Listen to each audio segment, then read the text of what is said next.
What'd I do? Why don't you tell us that? I don't gotta tell you anything. That's what I do. That's why I asked. I asked if you wanted to talk to us. You said, sure. Where you coming from? I have my lawyer. Okay. Can I call him? At a later date.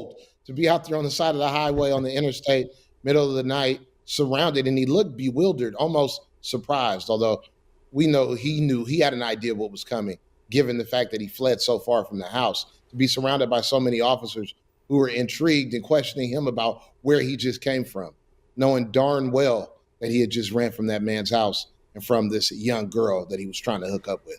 Let me ask you this. As a defense attorney, is there a way to make sure that video doesn't come into evidence at a future trial? What would be some of the ways that you might be able to exclude it?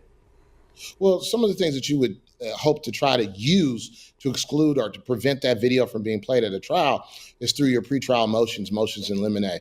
You would say, hey, this is not relevant, or perhaps it's too inflammatory.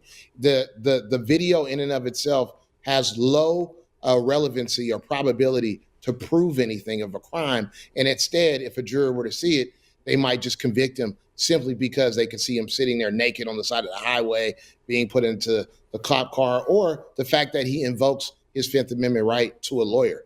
Those are all things that a jury doesn't necessarily need to know or to see a video to be told.